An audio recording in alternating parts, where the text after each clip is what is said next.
Elizabeth. Hi, Hello, hello, everyone. hello.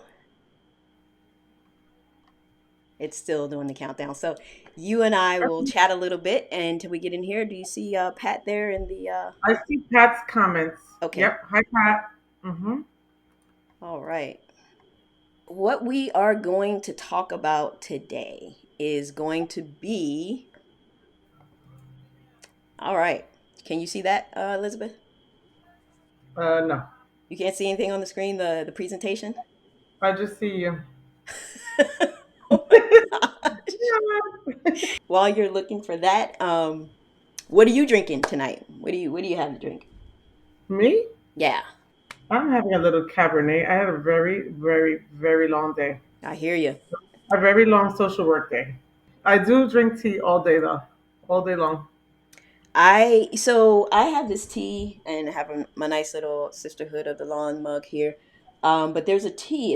It's Sage Marie. It's by Sage Mm. Marie Coffee. She does coffee and tea, and she has a fantastic story behind her coffee.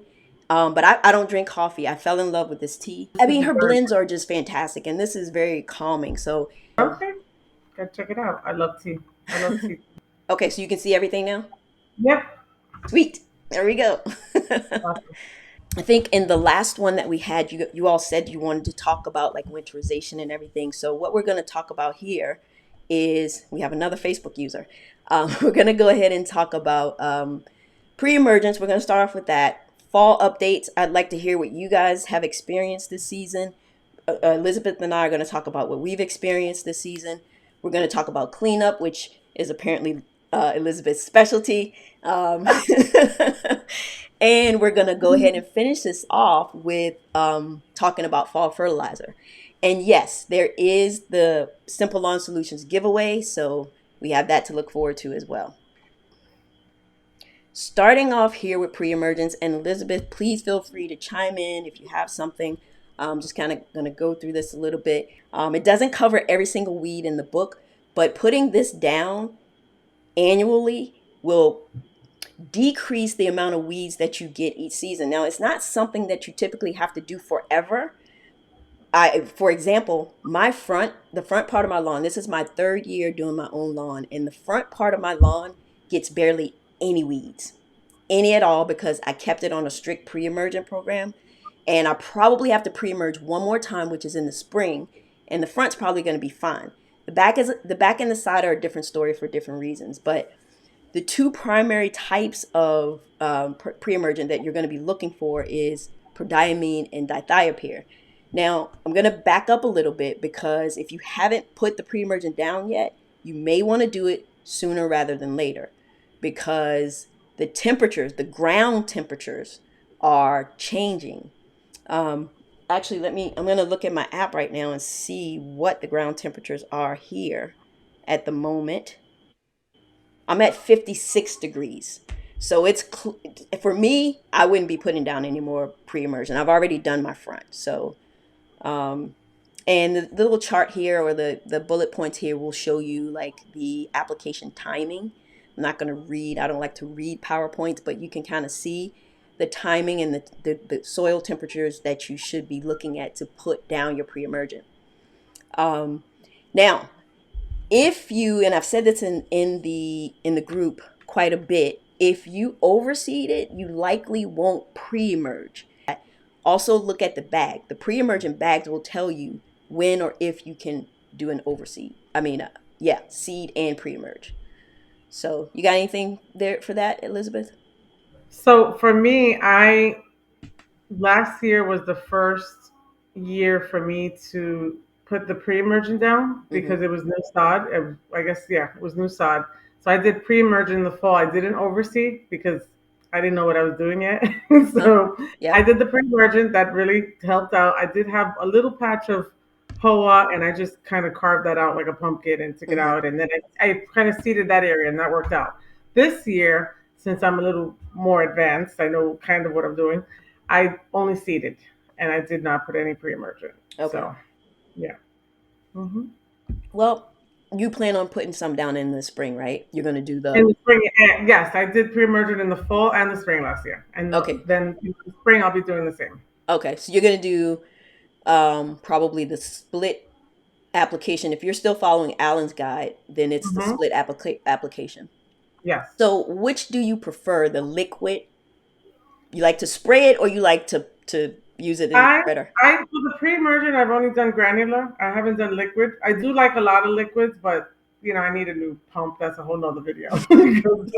Yeah. There's a lot of stuff coming through that stuff, through the pump. So I've stuck with the granular was fine. That was fine. Okay. Hmm. Yeah.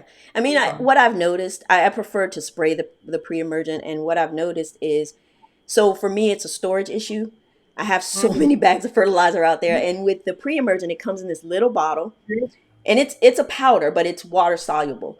It comes in that Right. little bitty bottle, and I just put it in the cabinet out of the way. With granulars, I have to figure out how to store them. So, and I find that the liquid is a lot more cost effective. Okay. Yeah, Yeah, those bags I are have a giant expensive. bag that's going down slowly, Yeah. but I don't have my lawn is not as big as everybody else's, but it's something to consider. But again, the sprayer is another video because Yeah, things get clogged. It's just a little bit messier. So I think the granular is a little cleaner. for you. Yeah. I was Hmm. like that when I started too. I was like, I don't want to do a pump sprayer. I don't know what I'm doing. Right. But once I figured it out, I was like, oh yeah, this is better. Yeah. Yeah. Yep. All right, so we're going to talk a little bit about, and I'm looking at the chat as well. You guys can chime in and tell me some of the issues and problems you experienced through the fall, where you are. And I'll go ahead and kick it off here with what's on the slide. I wanted to show you, guys, I have not felt like this at all about the season, but I'm really glad that it's coming to an end at this point. And it's because I've had so many issues in my lawn this year that it's kind of beat me down a little bit. Um, and the funny thing is that my issues really didn't start until the end of August. Up until August, I was like, I made it through the summer. I was like, oh yeah, everything's looking good. We get to the last couple weeks in August, and right here, what you see um, here, that is Mm. what my lawn looked like. I was freaked out. I was like, what is happening? So what I did, the only thing you can do in a situation where your lawn changes on you, the only thing you can do, get a soil test, figure out what's going on with the soil, and then you go from there. And that's what I did. So I had gotten hit with some fungus. I have a really good fungus plan now. Um, and what happened when I got my soil test back, what I found was that my pH was a little high. It's 7.1. You want your pH to be around 6.5, no more than like 6.8. Hello, Rose. Welcome. So I'm doing multiple things at once here. Hi, Rose. So you want your pH to be around 6.5, 6.8. You always want it to be more acidic than alkaline. So 7.1 is not horrible, but the pH was 7.1, and the calcium was through the roof, magnesium was through the roof. Mm. Now, I'm not sure how many of you know that I work with a team of guys, and typically, whenever we have issues, we have a ongoing chat on Instagram where we chime in and we ask each other stuff. And so I took this information to them. We talked about it, and what I did to get myself to here, oh crap, to this point here, is I had to put down citric acid, and I had to put down ammonium sulfate. The citric acid was basically for the calcium and the magnesium. What it does is help to disperse that calcium and magnesium out of the soil. So it's going to lower my calcium and magnesium. So I did that, and I did ammonium sulfate, which is pure nitrogen to feed the grass, a high amount of that. And that got me to this point here. And so still struggling a little bit because it's been drier here than normal. Not a lot of moisture. So my irrigation is getting cut off tomorrow. So I've been still watering. So that is my story. I'd like to hear. Let's see what. Tell us your story, Elizabeth, and then I'll look in the chat and see if we have anything Well, I have some questions about how long it took for you. That's just like one question because you hit it for with precision. from one picture to the next. Yeah. So this picture here was, like I said, last couple weeks of August, And then by mid to end of September, after putting the citric acid down and the ammonium sulfate, it was back on track. But Okay. so with my issue though, I have to stay on that plan like as long as I'm in this house because another thing that we suspect is that the water coming out of my irrigation has a higher pH. That's what we suspect. I'm gonna get it tested. That So makes I'm sense. gonna have to every month do citric acid and ammonium sulfate to maintain at this point. So That makes sense. I think so. Mine did not look that bad. Sorry, PJ.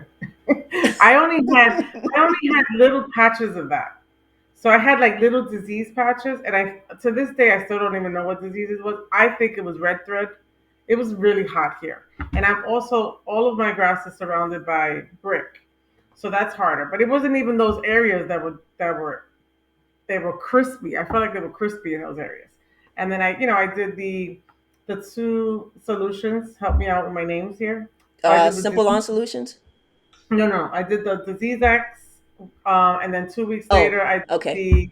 the bio advanced. Yep. So I alternated, and that helped. But at some point I was just like, okay, like I just got to wait it out. And when I overseeded, everything grew back in, and now I'm happy. But I didn't take any pictures. I just wanted to cry.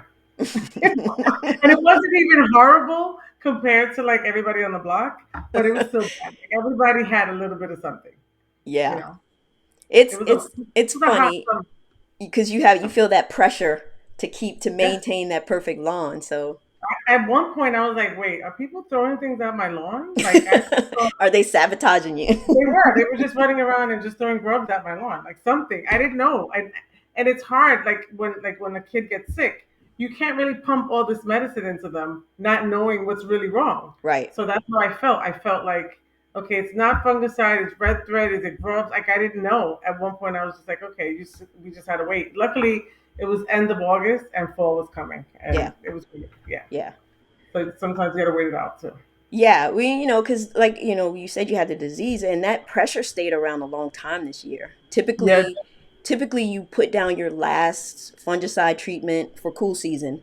If there are any warm season people in here, please chime in. I'll put your comment up on the screen.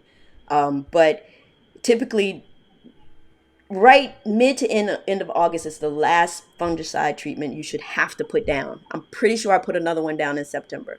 Yeah, I think So so too. I think I definitely put more than I did last year. Absolutely. Yeah. yeah. So Pat, Hmm. your question was what was it from the water or what you put down? So what I'm suspecting it is that it's from my irrigation, the water from my irrigation, which I'm gonna get tested here soon. I plan to make a trip to the extension office actually tomorrow because in in this picture right here, I don't know if you guys can see some of the lighter spots.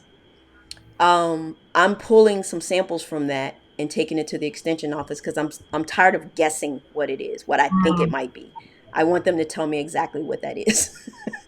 So So and when I what do they tell you? Like what kind of information are they going to give you? so basically you take a sample with the roots and they will I don't know if they have an in-house lab. I know that with soil tests they send that off to Virginia Tech, but I think with the sampling and things they may have an in-house lab that they can tell me what it is, but they'll just tell me, this is what it is. I suspect it might be crap, what was it? I don't know why I have barnyard grass stuck in my head, but that's not it. It'll come to me. But I know I still have some 𝘊𝗶𝗶𝗃𝗃 in the Mm, area, but I don't think that's what this is because it pulls up a certain way. When you pull on it, it's like you're pulling carpet. You can mm. hear it, and you can hear it like it's Really? ripping. And POA doesn't do that. So Mhm. bent grass, I think it's bent Well, grass. Yeah. okay. All right, so let's go ahead and let's move on. Oh, this is your area, Elizabeth, the leaves and cleanup situation. I'll let you go ahead and take it away on this one. So I'm a little OCD. I'm probably the only person that has the leaf blower out probably all year. And I just feel that if you don't clean up what's there, God knows what's falling from the tree, from the squirrels. Last year, I think I posted in your group. I don't know if it was your group. I think so.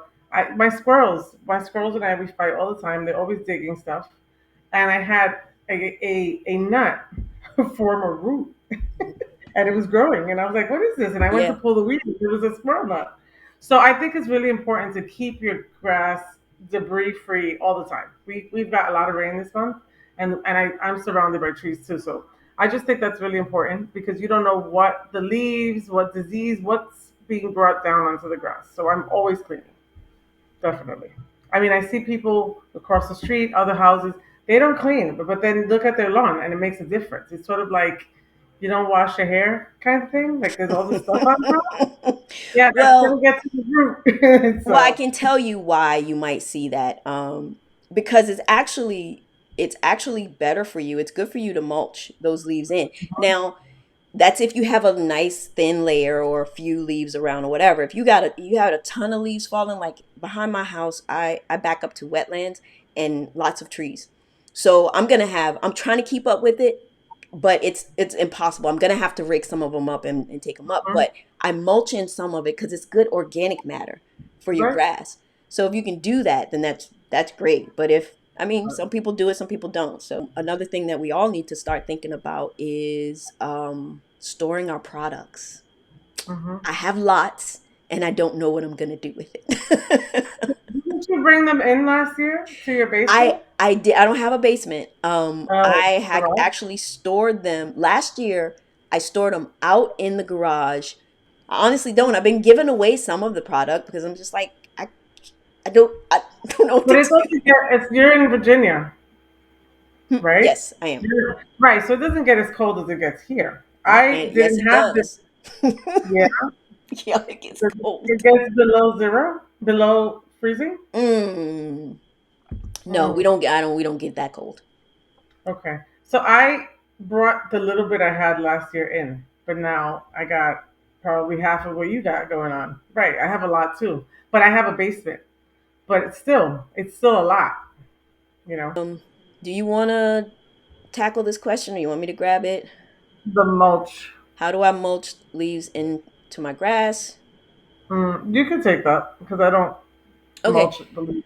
so Rose, basically for that, mulching is you use your mower, your lawnmower for that, right? So, like with my mower, the Ego, I have a mulch plug that I plug into the back of it whenever I want to mulch my grass. But if I want to bag everything that's coming up, I pull the mulch plug out and put the bag Mm. on. So, you don't really want to leave a thin layer. You want to run your lawnmower over it and break those leaves up. What's up, Aaron? You made it. Good to see you. Or see your name on the screen. um, It's so warmer in Texas, so she should be fine. yeah, I should be okay. Storage in the garage. Yeah, you're in Texas, so we putting You're it in good. there. Yeah, should be good. I don't know. I'm gonna figure something out. My dad has benefited quite a bit from my excessive products because I just give him Mm. some. But what about plastic bins? You ever thought about that? Well, that's actually what I do. So I have the bins, and then there's that. I'm sorry, I can't remember the name of it, but it looks like foil, but it's not. It's for when people go Mm-hmm. camping; they can wrap it around them for warmth. So I wrap Yep. all of my products in that and put them in bins. All right, let's see if we can answer some more questions here. Talk about that. I am slightly concerned about it. The reason that I'm not super concerned about it is because, like I said, last year I did this process where I wrapped them up and put them in the bins, and the product was fine. It made it through the winter. My only concern right now is space and being able to do that for the extra product that I have this year. All right, so the question here would be, you're saying it's falling over the soil. Did you seed? Right. That was my question too. Yeah, is there seed there? If it's just on the soil, there's no big deal with that. Um, you will have to get it up eventually when you do go to seed if you haven't seeded in that area. So, yes, Okay. so with each product is different, but most of them, if they freeze and if the temperatures are constantly changing on them, then it degrades the product, so you won't be able to use it. But I would look at it tells you the storage temperature on all products, so check that. Okay. So Erin answered she did not seed. Okay, well, I mean, if that's the case, then it doesn't hurt that Mm-hmm. the leaves are there if you don't plan on seeding. Um, again, I'd say just get them up if whenever you do decide what you're going to do with that area. All right. We got a lot of good questions coming in. Keep them coming, guys. So there's someone just said she lives in New Jersey. Yeah, We that can't one's see on the her. screen. Do you see the question on the Um, screen? Okay, yeah. I do. It just says Facebook user. Is that what you Okay. see? Yeah, I see it. I don't see it. Okay. So I'm in New York, and I don't know. I didn't leave anything in the garage, but I don't plan to. I think we get cold here. It gets cold. I wouldn't leave it even in New Jersey. All right. Have you tried dormant seeding? I have not. Um, so this is a good question. It's got lots of different parts. I've never done dormant seeding. I hope I never have to do dormant seeding. Um, Spring seeding, I'm not a big advocate of. The timing has to be right. Um, I when I'm speaking, I have to tell you guys, I have to preface that I'm speaking about cool season grass because it's everything's different for warm season, and Aaron could probably tell you if you have warm season grass. Aaron could probably give you some tips there, but spring seeding is not the best. What usually happens is that you're seeding in the spring, your new grass does not have enough time to mature and get strong enough to handle the summers that we have, that heat, Mhm. and then it's gonna die off. Some people have had some successful spring seeding, so I can't. It's really a personal preference. Um, I have actually done it successfully, to to be honest with you, because of my 𝘃𝗶𝗏𝗃𝗃. So I took a chance and I seeded. Areas came in pretty decent, but you know, I overseeded also with POA, two areas that I cut out like a puzzle. I was being adventurous, and they hmm both came in fine. I think if you do certain areas, you're fine, but if you do the entire lawn, then that's a big risk. But the little areas that you can't look at, I mean, yeah, what's the worst that could happen, right, right. I right? agree with that. It's Yeah, not gonna look any worse than it is, but I didn't want it to spread, so I did oversee those areas. okay. Grass and trees, that's a tough one. I think it's Hmm. better to just kind of mulch around the trees and call it a day, honestly.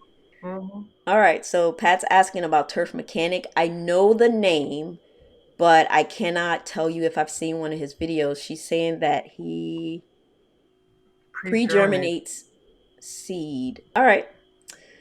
So, I mean, I'll wait for you to say something or kind of give me a little bit more on that one, Pat. Let's go ahead and put Aaron's comment up here. Okay. So Aaron, it's a combination. It's going to be a combination. So it might be the shade. Um, so with the shade situation, what you want to make sure you're doing is you're buying grass seed that is for shade. So, Hmm. I what I do to my tree area, because like the squirrels, we fight. I fight with the tree. I fight with the squirrels. Everything that I do to my grass, I do to the little patchy area by the tree, and I hmm and then I pray. And it's not that bad. I wish I had a picture. I'm going to post a picture tomorrow. It's not that bad. It could be better, but I have a lot of roots I'm fighting. I just yeah, want to see something green, you know?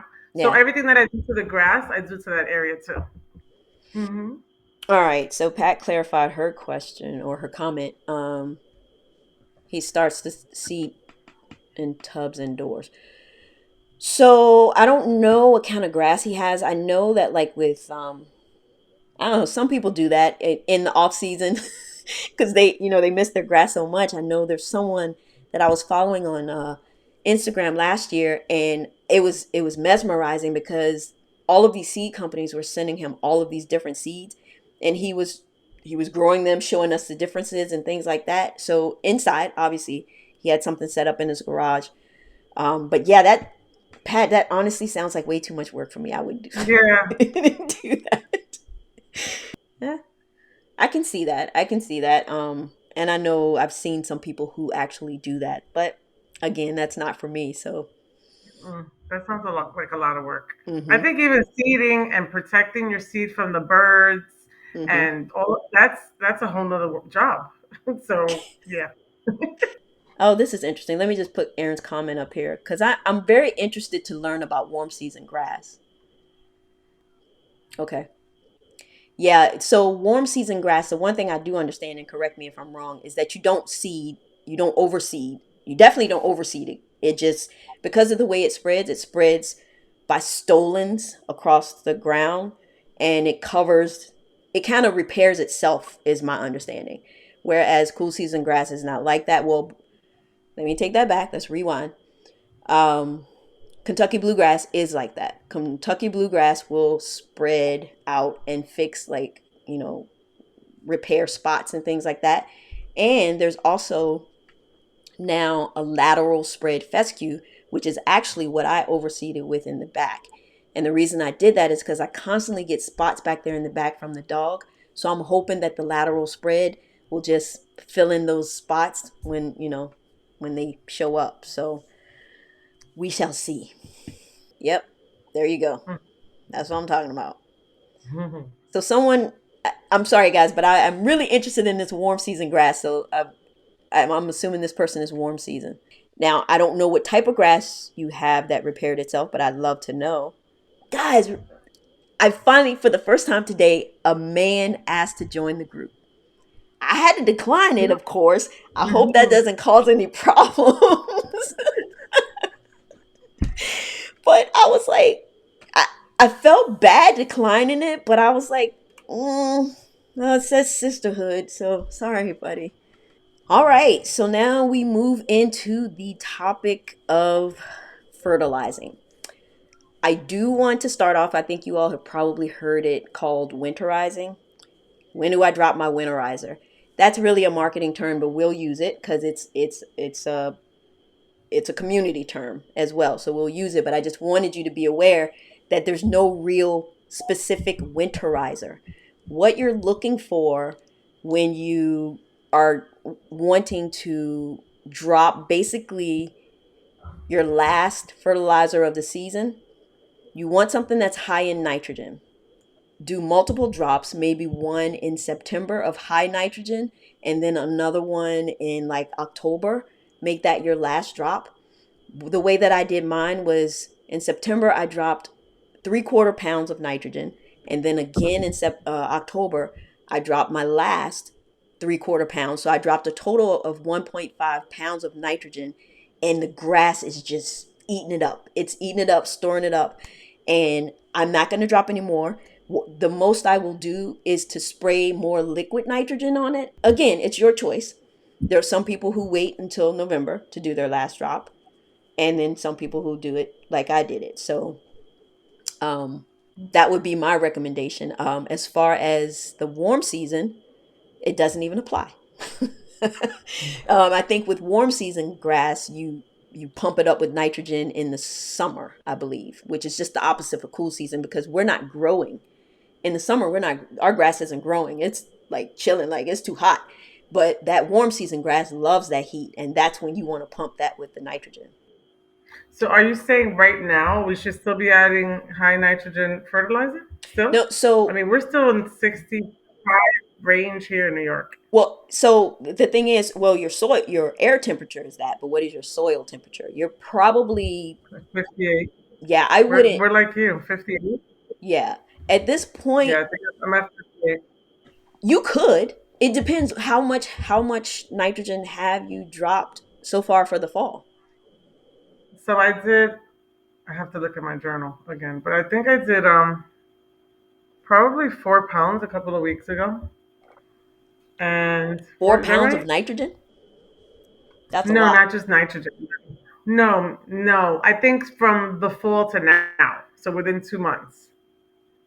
Yeah, that's still a lot. After Yeah, but that's I just do what I've done in the past. Like I think in the fall I've always done like a lot higher nitrogen push. And then when you brought up Allen, I was saying when I do is Milo is what I do for Thanksgiving. Okay, Milo is a so drop, but that's the slow release. So it that's not really doing any pushing, right? right, yeah, Milo is probably not a good choice for November. But I'm just pulling out But my that's what I started with when I started my whole plan was because you just follow the stuff that says on the bag, and that's the Milo schedule, and it's the last drop is November, which is is it? really November is kind of dormant, and then the spring comes, it's in the ground. You know Okay. that yeah, that's their So schedule. Yeah. I'm pulling out the calculator and for any of you who are interested, there are multiple apps that you could get the calculator in. There's the Yard Mastery app, but there's also the Turf Therapy app. There's a fertilizer calculator in that as well. So I'm pulling mine out because I'm curious to see, Elizabeth, so when you said 4 pounds, do you mean you put 4 pounds of the product in the hopper? Mm-hmm. Okay, so not actually 4 pounds of nitrogen, 4 pounds of the product. No, pounds of the product, not just Okay, nitrogen. so and you have if I remember, your yard is like, is it 1,000 square feet? Just 1,000 square feet. Okay, Mm-hmm. so with Yeah, that, I'm looking at mine too. and I know that Milo, I think, is a 60. But The I didn't put Milo down. What did you put down? I didn't. I put down Lesco. It was 2408. 2408. Okay, 2408. All right. So I'm gonna say, if we wanted to get down, I'm just gonna do a quarter, 3/4 pounds like I did. You would need to have 3 pounds. Mm-hmm. So let's put that at one. If you wanted 1 pound of nitrogen, 4 pounds. So basically, you put down 1 pound of nitrogen, which is great. When did you put that down? Oh, okay. October 7th. Okay, that should be your winterizer. That should be it. If you need to or Right. want to spray anything or do anything else, you can do the Simple Lawn Solutions, spray that out. Mm-hmm. Okay, sweet. Mm-hmm. All right, so let's see what's scheduled. I think that's it. Unless anybody has any questions about the nitrogen, your winterizer, or if we want to talk about fertilizers in general. I actually, you guys know, I love 𝘃𝗵𝗶𝗀. And with my situation of having to use ammonium sulfate now going forward, 𝘃𝗵𝗶𝗀 actually has a lot of ammonia sulfate. So I technically don't need to buy just ammonium sulfate. In the spring, I mean, that color was amazing. And the grass looks so healthy. And I'd never, in my 3 years of doing this, never seen it look that good. That 𝘃𝗵𝗶𝗀 fed my grass for 70 days. I had to stop at the 70 days because I had to do my renovation. I wanted to do the whole 90 days, but I have no doubt it would have looked just as good at 90 days. So Mm. for my clients next year, I plan to strictly use 𝘃𝗵𝗶𝗀, because then I only have to fertilize once every 3 months. And Mm. I'm sure they'll be happy with that because that's less money they have to pay. All right, so no questions really on the 𝘃𝗵𝗶𝗀. So we're going to do the giveaway. All right, so with the giveaway, again, I told you Simple Lawn Solutions is a fantastic company. One of my main goals, with this business and this group, is that I want to really get women more into lawn care, get us more exposure. But Simple Lawn Solutions, even before I was a big influencer, they were very, very, very supportive. This is a great company. It's a family company. They appreciate the DIYers. They were happy to sponsor this giveaway for the Sisterhood of the Lawn. So they let us know what you need. And so I just put examples of the shirts and things. I don't know which one they're going to send you. Basically, after we do this giveaway, I send them your information. They ship it to you directly. Very good. And No, for the good. people who are here, what I just need you to do is just put a comment in and just put your name. I know Pat's probably not going to enter. She's been gracious and she's trying to let someone else win. But the people who are actually here, go ahead and put your name in the chat so that I can put it in the giveaway.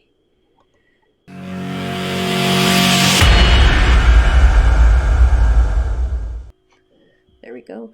All right, so I think that's it, right? Those 4 names. So let's go ahead to here, and we're gonna spin it.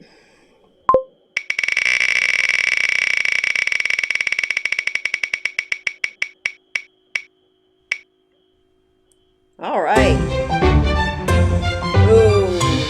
All right, so it's gonna be Rose. Rose, what I need you to do is just shoot me a message.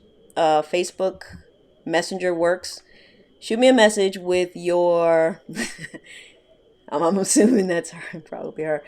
I need your address, phone number, email address, and your shirt size. So we'll get that Okay. package out to you. Let's open the floor to chat about whatever you guys maybe have questions about. We got through this stuff pretty quickly. Oh no, it's an actual No, hour. an hour. Yeah, It's an yeah. hour. Yeah. And speaking of the group, um, I'm trying to stay out of Facebook jail, but I'm trying to recruit people as well. So I'm constantly like, hey, you should come join us, and Facebook might, mark me as spam or something and put me in Facebook jail. So if I disappear for a minute, don't leave the group. I'll be back. I'll get you out. I'll get you out. I know people. I got you.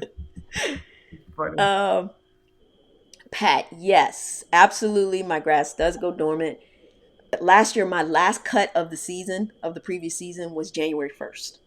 My grass was Oh, growing all the way up until January 1st was my last nice. cut. But yes, it does go dormant, and that's a sad time in life. Mm-hmm. It's a sad time right now. I just turned off my sprinklers. Like I don't even Mm-hmm. know what to do with myself. Mm-hmm. Right? So what do you But all do? Like what does everyone do in the off season? it's dramatic. It's dramatic. Yeah. It's I mean, because it's yeah. such a Mhm. it's a way to get away from everything and just kind of veg out Yeah. when you're doing that. And over the holiday, or not the holiday, over the off season, I'm gonna stay pretty busy because we working team has a live show that we do once a month, and so that'll still be happening. So I'll probably stay busy. But last year I was asking people questions like, how do you guys keep your grass green all year long and things like that? But I've seen some of my neighbors, and this is the most extraordinary thing. There's one particular neighbor within sight. His grass always looks good. He's rarely out there doing anything to it. I'm like, Mm-hmm. how? How is that possible? So I haven't figured that secret out yet. Okay, so I'm guessing you want to maybe in the next meeting we have for SOTL, we can discuss that. I'm going to favorite that comment so that I can reference it and get some stuff together. I mean, and I've extended this invitation to you all before. If you want to come up on stage like Elizabeth and I and kind of chat it out and talk it out, you're always welcome. Elizabeth, you're always welcome to co-host. Thank you. So so you guys just have to, just let me know, and as I come up with the programs and things, I'll share that with you, share that out so you can be prepared. Um so I know Elizabeth, your boys keep you pretty busy. So you're probably Yes, gonna have plenty but to I do. also have a lot of plants, and I'm already having withdrawal because I'm on a hydrangea fix this year, Mm, and they're all in my backyard, and I think I have 10 of them, and I have to put them in the basement this year or the garage. I haven't figured that out yet because mm-hmm. you know I just love them, so I Yeah. don't know. Then I have a fig tree, which eventually I have to cut down because I need to do some work in the yard. I need to expand a little bit where the fig tree is. So I started propagating fig branches. So I'm trying, but everything still stops, and Yeah. everything's going in the basement. I don't know. I'm gonna run out of room eventually. Yeah. So we'll, we'll I see. haven't really gotten into the house plants and things, but I do have like a little garden out back. And that was exciting. The very first time I ate a cucumber from my garden, I was super stoked. Yeah, one of the most Yeah, it's hard. amazing things that came out of my garden was kale. Kale was something that I didn't. The only way you would Oh, get me nice. to eat kale would be to juice it. But I ate kale out of the garden and it was I amazing. like this too. Yeah. All right. That's a good idea, Pat, and I have made note of that comment. And again, it may even be the next topic because I didn't really have the next one in mind. I like to get that from you all, like what you want to hear and what you want to talk about. So that'll be one option. And if anybody has anything else, please let me know. Um, I know you guys are really busy. Our lives on YouTube, they can last 3 hours. I am not that person that wants to sit through a live for Hmm. 3 hours, but a lot of times with the We Working team, they last that long. I know you guys are super busy. I appreciate everybody being here, and I don't want to hold you up. So we've hit our hour here. So if we can still hang out, I'm not kicking you Hmm. out, but I understand if you have to go. I know Elizabeth, you're super busy, so super Listen, super. my kids are both right over here staring at me like, "Are we done?" Right? They both. Let me have them come say hello. Come here, guys. They're just like, "Okay, mom, it's 8. All right, leave me alone. Hold on. They're gonna come say hello." Okay, and Mary Beth has a question for you PJ specifically. is one Hi of the lawn guys. gurus. That's Kevin. Say hi. Hi There's guys. Ram. They're just like, "What are we doing now?" Getting ready. Say hi. All right, guys. So I'm gonna say goodnight because I gotta get them to the next step for tomorrow. Okay, So thank you everybody for coming. And PJ will absolutely. chat. Maybe you Okay. can I don't know how answer you. Mary Beth's I think I. question real quick and then head Oh out. wait, what's the question? Yeah, she's like, why do you put your Sure. What's hydrangeas the in the question? basement? So I haven't. I haven't put them. I used to have the. I have summer crush hydrangea mostly, and I had them in the front of my house. But I'm on a corner and I'm full sun. They did terrible.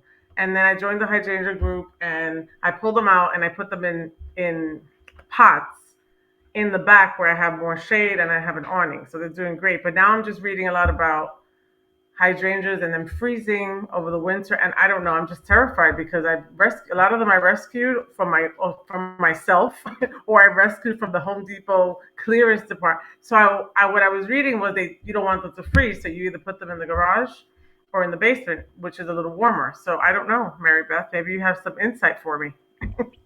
I'm just nervous. I want to see them next. I took such good care of them all summer, and they're doing great. So I'm just afraid that they're gonna freeze. That's my concern. Okay. So Well, thank you, Elizabeth. Have a good night. okay. Thank you, ladies. But if Mary Beth answers, please let me know what she says because I want to Okay. know. Maybe I don't know. I'm in another hydrangea group. Rose is on here. Rose is my friend as well, and we have the same kind. We love everything. So I don't know. I just want them to live. Very cool. All right. All Well, I right, guys. appreciate you. Have a good night. Have a good No night. problem. You too. Take care. Bye. All right. So, all right, guys. I guess that's about it. And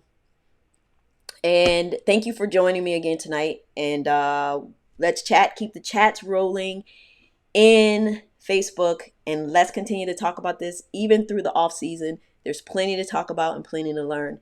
Again, thanks for hanging out with me tonight, and I will catch you guys later.